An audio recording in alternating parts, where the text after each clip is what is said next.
कुछ साइलेंट शोर। मैं सुकून की तलाश में समुद्र तट पर गया था, शांति की उम्मीद करते हुए, लेकिन मुझे कुछ और ही मिला। ज्वार बहुत दूर खिंच चुका था और चांदनी में चमकती रेत का एक अजीब सा लंबा हिस्सा दिखाई दे रहा था।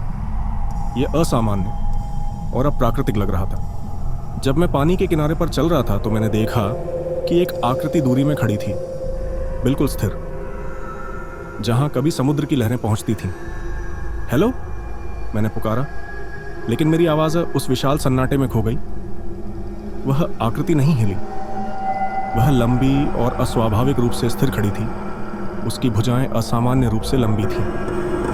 अपने मन की चेतावनी को नजरअंदाज करते हुए मैं उसके करीब गया। जैसे ही उसने मेरी तरफ मुड़ा, मेरा दिल थम गया।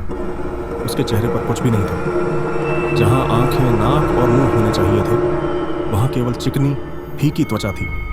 उस बेचेहरे आकृति ने अपना एक हाथ उठाया और समुद्र की ओर इशारा किया। तभी मैंने सुना एक धीमी, ठंडी फुसफुसाहट, हमारी मदद करो। मैंने मुड़कर देखा और ठहर गया। पानी की सतह के नीचे चेहरे मुझे घूर रहे थे। दर्जनों चेहरे, जिनकी आंखें भय से चौड़ी थीं और मुंह खामोश चीखों में खुले हुए थे। तुमने हमें डूबने दिया। फुसफुसाहट तेज और जोरदार होती गई। घबराहट में मैंने भागने की कोशिश की, लेकिन मेरे पैरों के नीचे की रेत खिसकने लगी और वहां से ठंडी गीली हथेलियां निकली, मेरे टखनों को जकड़ने लगी।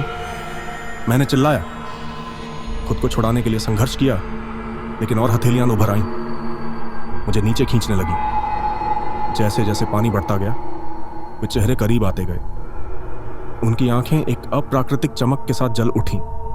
वह बेचेहरा आकृति किनारे पर स्थिर खड़ी थी, जबकि मैं रेत में समा गया। मेरी चीखें लहरों की गूंज में खो गईं। आखिरी चीज जो मैंने देखी वह थी समुद्र का चांदनी को निगल लेना। अब मैं सतह के नीचे इंतजार करता हूं। मेरा चेहरा उन अन्य चेहरों में शामिल हो गया है, अगले बदनसीब को फुसफुसाते हुए, हमारी मदद करो।